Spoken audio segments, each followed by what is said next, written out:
actually love it. Yeah. Amazing. But I digress. Yes. Very strong. Yes.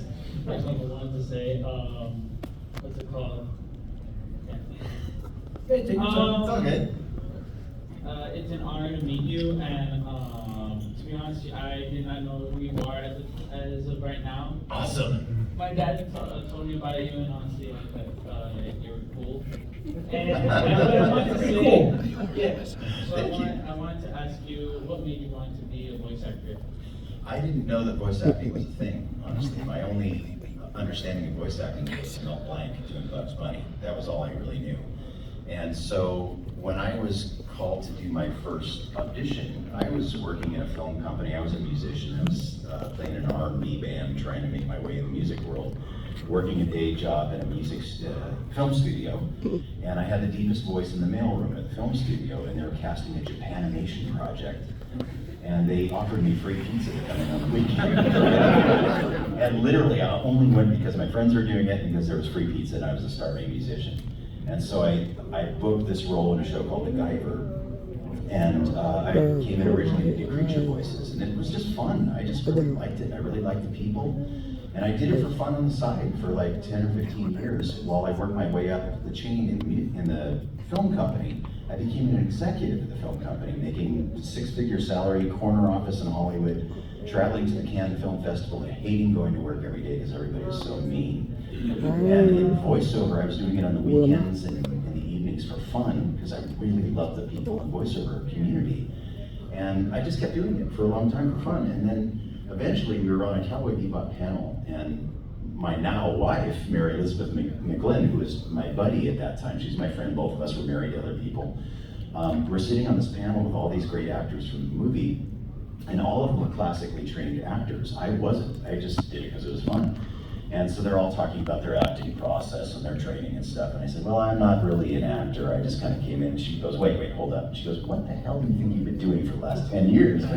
You're an actor. You learned how to do this on the job a different way, but you are an actor. And so at that point, all the lights went on in my head and I went, oh man, you mean I might be able to do this for a living someday? That's cool. I still had my job, you know, and I was doing it for fun on the side. And then that was when it really started ticking in my brain that maybe I could make a living out of this. You certainly don't in anime. I wasn't making a living in that at all. I was paying for my music gigs because it was all pay to play at the time with the little pittance that I made for my side gig in voiceover. And then finally I booked the guy who said, "Oh, thank heaven," at the end of the 7-Eleven commercials. That was me. And I thought, oh, this is my ticket. All my friends who are booking commercials or buying houses and cars, I finally booked something I'm gonna make some money at. The union went on strike 2 weeks later. For a year and a half. I had quit my executive position at the film studio and I was out of work. I had to get 3 side jobs to support my voiceover habit. But I loved it so much that I just kept going, and finally I got a really good agent, and finally I started booking other things that actually paid, and never looked back from there. But it was a weird way of coming into the industry. Most voice actors, as I'm finding, come in from some weird back door. They want to be, you know, a Broadway actor or, you know, an on-camera actor, or they're musicians and they just sort of fall into it by accident. But they have all these other skill sets that they can apply and fine-tune to do it. So people coming into it without any training, it's a harder road, but it is possible. And so if you're thinking about getting into voice acting, also the acting part of voice acting is the most important thing, which I had to learn the hard way. And improv also, which I never took, but I learned how to do it the hard way. So if you're thinking about getting into voice acting, learn those skill sets, and that will really, really help you. Thank you. You can learn more about that at BlueBookStudios.com. Yeah. How you doing? I wasn't gonna ask anything, but then I kept looking at your shirt, so I figured one. Yeah. What was it like lending your voice to, what was it, 2 Logic albums? Was it just Yeah, it was, experience? Or yeah, there's a few Logic albums. Yeah, we did I think 3 or 4 Logic albums together. We've got Ultra 85 coming out soon. It was amazing. It was just amazing. I did a bunch of music videos too. If you're a Logic fan and you haven't seen the Icy music video or Every Day, watch those because they put me in makeup. I have a bald cap for that. I was playing his his boss yelling at him. Oh, And the no. other one that had me in this ridiculous outfit is his manager also screaming at him. It was crazy. It was amazing. I didn't know who he was at first. He was 25 years old when we met. He had just released, it was before Incredible True Story. What's that album called? Under Pressure. Under Pressure, thank you. I knew somebody. Thank knew. you. I'm usually wearing that shirt, so. Yeah, he was just about to release Under Pressure, and he realized at that time that he had just made a deal with a record company. At that time it was Def Jam. And they said, well, you can bring in anybody you want for your albums, within reason for budget. And he goes, well, there's this dude, Steve Blum, who I've been following him because, I love video games and I love Cowboy Bebop, and I wonder if he would do something on my album. So they said, well, call his agent, see what he'll do. And so he called my agent. My agent said, this 25-year-old rapper wants you to do something on his album. I'm like, why? Why does he want me to do anything on his album? And she goes, just go talk to him. He lives right down the street from me. We just rented a house right down the street from where I was living. So we met for a cheesesteak sandwich. And the first thing he said was, he goes, yeah, I at my concerts, I always say the first thing that's most important is peace, love, and positivity. And I said, wait a minute, I've never heard a rapper talk about that stuff. That's cool. And he said, yeah, my fans are really awesome. They're positive people. And I said, okay, I don't know what you're doing, but the answer is yes. Whatever you want from me, the answer is yes. And at that moment in time, he became my little brother, and I never looked back. And I still call him my little brother. I've been texting him all day today, and I text him stuff from all over the world, and we get to still work together. He's amazing. He's just amazing. And the first recording session that we did, where if you don't know Logic, this first album that we did together was called The Incredible True Story. That's part of the title. It's this long. But he created these characters, and it's a science fiction thing, and I play a pilot, and my partner in that is Kevin Randolph, who's a world-class musician. He's his keyboard player, tours with him. And Kevin had never done voiceover before. And so I had a closet booth at home. Literally, it was this tiny closet. And so he wanted us to record all the tracks at my house. He brought his engineer, Bobby, there to engineer the thing. And Kevin thought we were going to go in one at a time, because it's sort of comfortable for two, not comfortable at all. No, comfortable for one person, not comfortable at all for two. So I brought Kevin in the booth with me, and I put my arm around him. I said, how do you feel? He was really uncomfortable. I said, great, let's do it. And so we recorded together in the booth, all sweaty and gross. And to this day, I think he still gets creeped out when I get too close. I've actually been texting with him all weekend too. I'm doing a side project thing with him. But yeah, we become a family, and with his whole posse and with all the Rat Pack and stuff, they become family too worldwide. It's kind of an amazing thing. Yeah, so thank you for being a fan of Logic. Appreciate it. And if you have something you want to say to him later, come to my booth and I'll record a little video and I'll send it to him. Aww. Letters to Logic. Thanks, man. Hi. Excellent question. Excellent, thank you. You can just call me Steve. Yeah, it's all good. Just gotta say, I was introduced to your work from X-Men Legends. Oh, nice. When I Yes. saw that intro in the beginning, you get your claws out, I was like, oh, this is Wolverine. Oh, thanks, bud. And my question was, what was your inspiration and what helped you conjure the Wolverine voice that we all know and love? Well, my grandfather owned a bookstore. My first job was sorting comics in the comic book department. 5 minutes left? Really? Wow, that went fast. My first job as a 12-year-old was sorting comics when they would buy them from estate sales. And so when I read comics, when I wasn't supposed to, I was supposed to be sorting them, but when I was reading them, all the characters, the voices would show up in my head.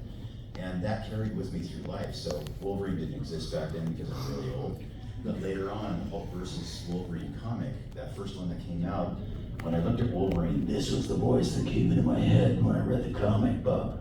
And fortunately, when I auditioned, I just used that voice that was organically in there already. And fortunately, I was grown up enough, so it didn't come out like this. That's the voice they were hearing in their head too. So that's why I was hired. It was as simple as that. And it was a very, very organic process. And has there been any challenges to keep the voice throughout the years that you've been Wolverine? Just maintaining screaming for any length of time. Now I shorten the sessions to 2 hours maximum, because when you're doing Wolverine like this, it's fine, but he doesn't stay there very long.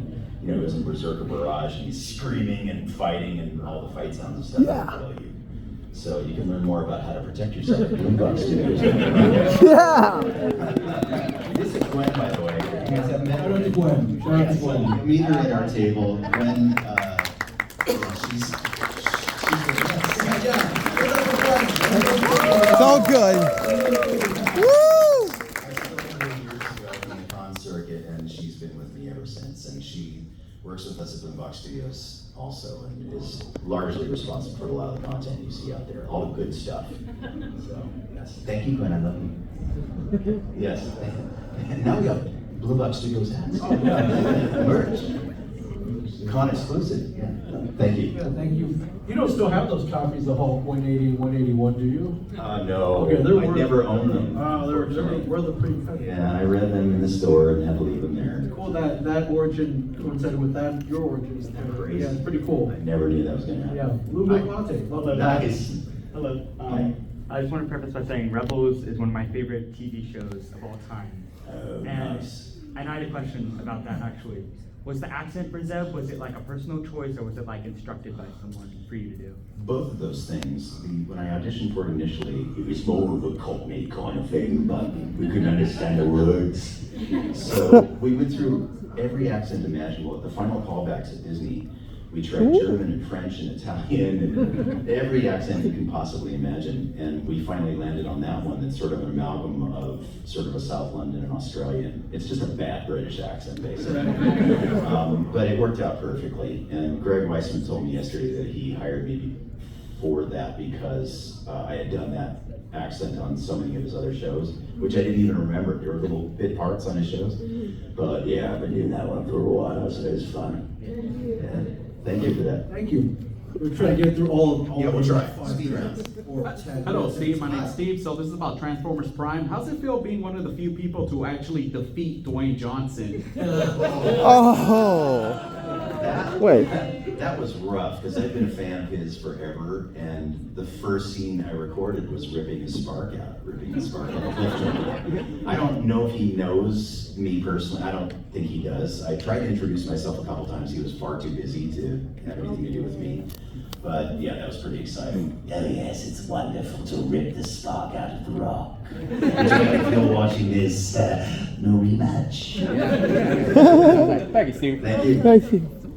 Hi. Hi there. I basically met you a couple years ago back at Comic-Con. My name is Jonathan Pattison, and by the way, I'm holding your Big O series because I'm a big fan of this, the Big O franchise. And I always wanted to ask this to you about if your character Wolverine ever met Roger from the Big O, what would he say? Oh, interesting. Do I need to kill one of those robots for you, Bob? Thank you. I'm used to big robots, knocking them down. Thank you. It's all good. Take a breath, take a breath. Okay, me too. It's just us, nobody else is gonna do this. I heard there was going to be a part 2 to the Mortal Kombat 1 storyline, and if there's going to be like a variant of an older Sub-Zero, would you like to play that role again? Yes. Oh, attention. Thank you very much. Kaiji Tang kind of took over now because it's a different incarnation of Sub-Zero, and so I'm very happy for him. He's a dear friend, I love him. But if they bring back my version of it, sure, man, I'd love to play it. I love Sub-Zero. Stay frosty. Hi.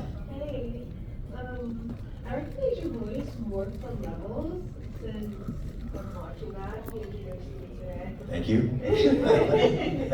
And he got me more, especially when Zeb and Arizona would always have their word squabble. Yep. They were always so funny to me. And I wanted to ask, was there any time between you and Taylor Gray where you both said something and you both just lost it? Oh. Like you couldn't All handle it, the or- time. All the time, yeah. It was sort of a mission for me to break him up. Because he came in pretty new to voiceover. I think it was his first voice acting job. He's an on-camera actor, very fine on-camera actor, and classically trained. And so to walk into that booth, he was really nervous, and he didn't really know anything about Star Wars at first. And so we picked on him a little bit at first, and we teased him. But my favorite thing to do, we talked about this in the panel yesterday too, was just before or after somebody would do a really heartfelt line, I would always be up at the mic and I'd just be going, And I would look over and I would constantly be trying to break him up. One, either doing a fart sound or some ridiculous comment. So yeah, he's my little brother now. I mean, we are truly that family that you saw on that show. We were cast so well, I think, on that show. I really like those interactions. They were so awesome. The chemistry is real. It's like they were actually brothers. It's really true. We worked together in that room and we became that family. So yeah, we're still on a text thread, even when we don't get to see each other. These things, we stay in touch all the time. So yeah, I love this Star Wars family and the extended Star Wars family around the world too. It's amazing. It's an amazing thing to be part of. Thank Can I you. say that I want to eat him? I want to eat him. Yeah, because every time Zeb would always kind of say that he wants to eat Ezra. Oh yeah. Hey Kanan, can I just eat him?